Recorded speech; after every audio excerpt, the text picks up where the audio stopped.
Lagi remaja nih beliau, masih remaja, masih anak-anak. Teman-temannya ngerjain dia. Terus saya bilang, kamu jangan begitulah. Saya tahu isi rumah kamu semua. Di pojok sini ini, kamu naruh ini di sini. Semuanya dibaca oleh Nabi Isa. Mereka kemudian kaget. Nah, teman-temannya inilah yang kemudian menjadi Hawariyun. Tapi cerita yang berkembang keluar, Nabi Isa titisan Tuhan. Jadi Nabi Isa, beliau ini adalah prototipe syariat yang mohon maaf belum jadi disempurnakan. Maka disempurnakan oleh Rasulullah SAW. Beliau udah keburu menampilkan hakikat Nabi Isa, ya. Kan beliau punya dua sisi nih, sisi zahir, sisi batin. Udah terlanjur menampilkan yang batin. Batinnya Nabi Isa pantulan sifat-sifat Allah semua. Maka orang mengira Nabi Isa itu Tuhan. Nah, ini bahaya. Karena orang-orang yang sudah lebur batinnya dalam batinnya Allah, berarti dia sudah tidak ada, yang ada cuma batinnya Allah. Kalau dia berkalam, kalam Allah. Dia bilang kun, jadi. Dia bilang hidup, hidup. Mati, ya mati. Yang zahirnya, ini namanya ilmu hakikat dan ma'rifat. Kalau ini syariat dan tariqat, ya, kayak gitu cara ininya. Dalam ilmu syariat, Nabi Isa belum sempat, tapi sisi hakikat ma'rifatnya sudah keluar.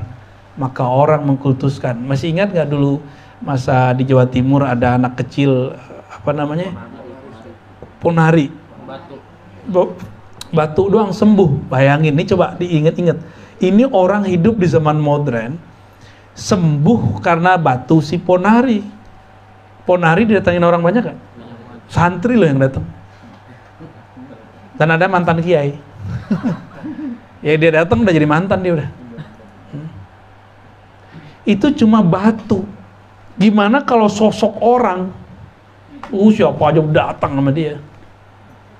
Datang sama dia, pengen minta sembuh.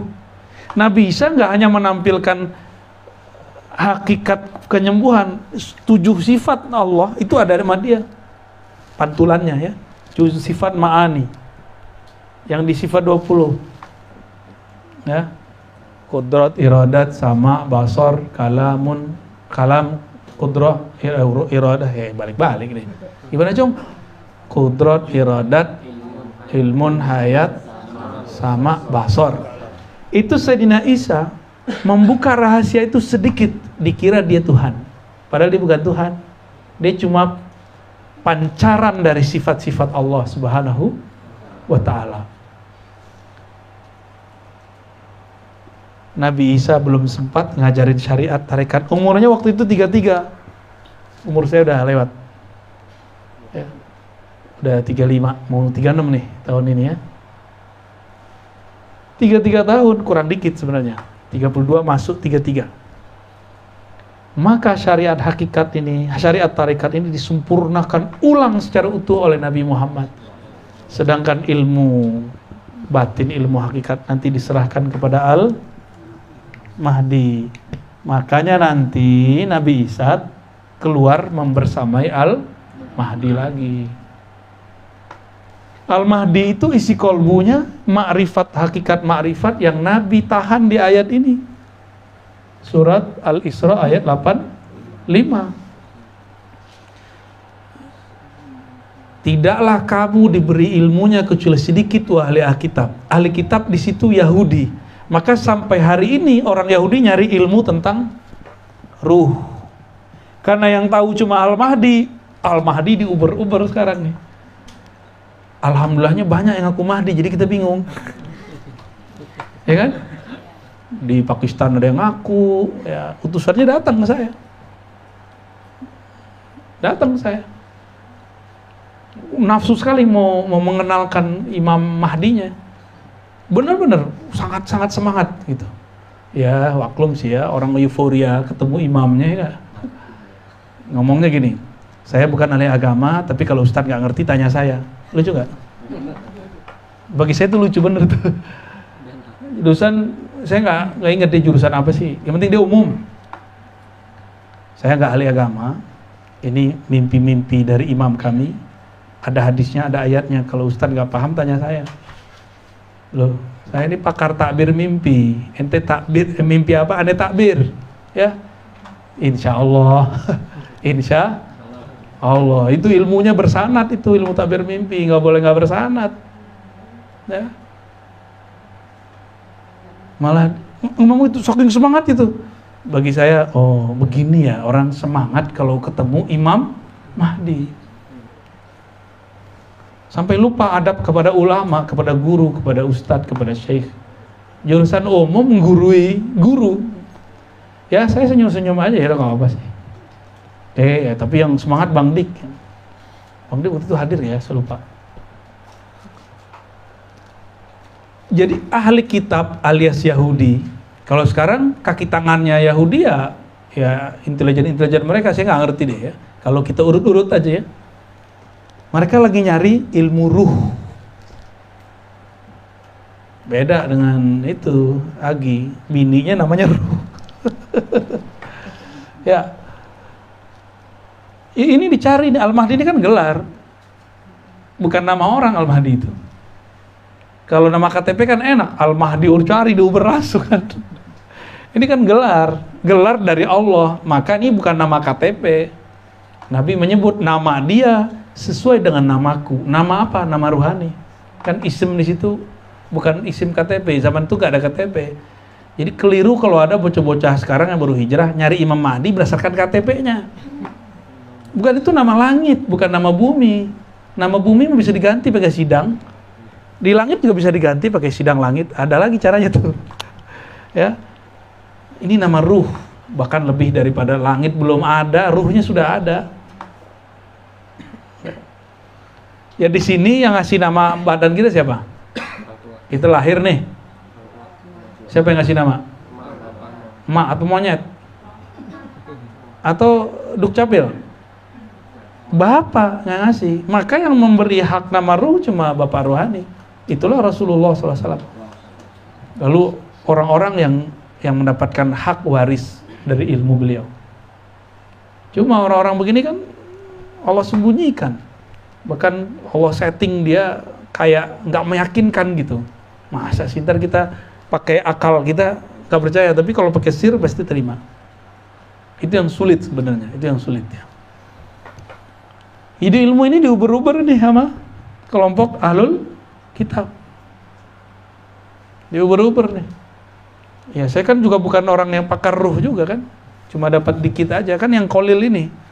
Yang kolil ini yang kita colek-colek sekarang. Tapi kan kolilnya Allah beda dengan kolil saya. Kolilnya Buya nih. Buya nyebut duit dikit 100 juta ya. Bangun saya 1 juta itu udah banyak Buya. Ya bagi-bagi dong gitu ya. Modal kawinin tuh ya. Bagi pengusaha, orang yang bikin pik itu 1 T batuk doang kali, kalau 1 T ya, ingus dia tuh 1 T, itu baru makhluk loh. Makhluk nyebut 1 triliun bagi dia cuma batuk doang, sendawa doang. Sama, itu kan pemilik dunia. Raja-raja langit juga sama, tubuhnya di bumi tapi dia raja di langit. Dia menteri di langit.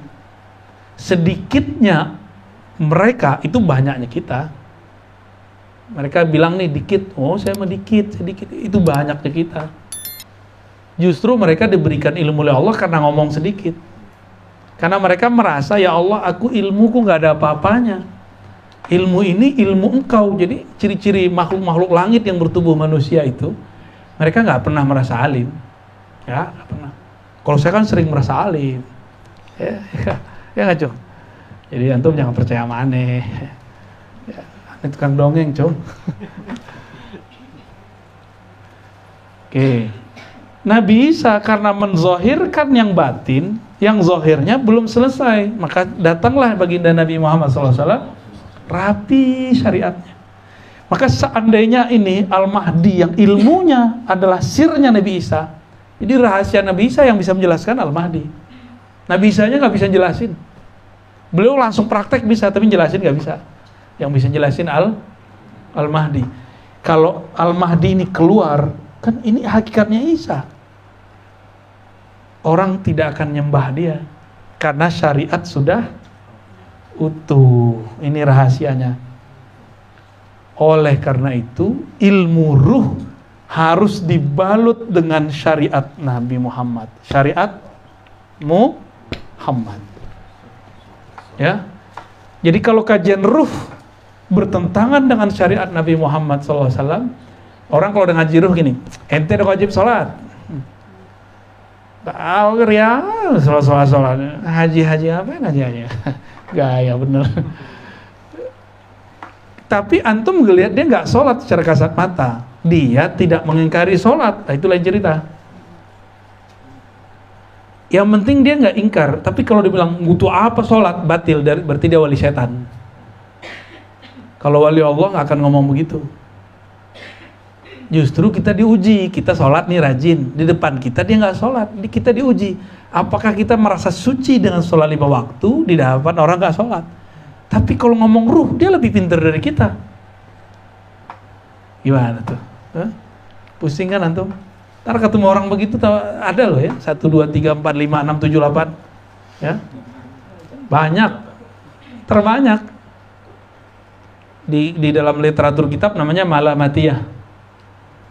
Malamatiyah itu semakin kita lihat, kita kayak pengen ngejek dia gitu. Jadi yang ngejek dia dulu, wah itu berarti normal tuh. Tapi yang pakai sir nggak akan berani ngejek orang itu. Malah dia bertanya-tanya, kok saya merasa lebih suci dengan sholat saya nggak khusyuk itu?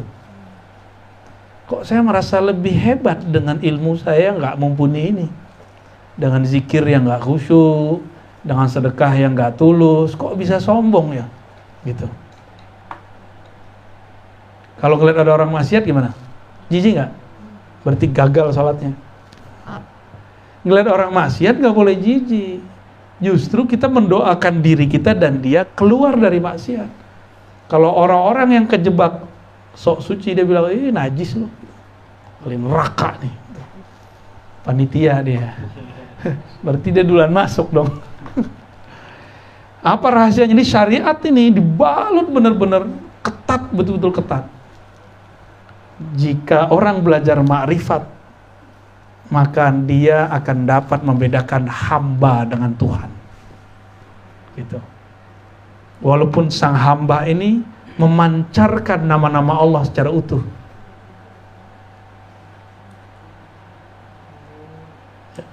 Kalau Al-Mahdi itu isi rohaninya adalah qalbu Rasul, seharusnya ma'rifatnya lebih tinggi dari Nabi Isa kan?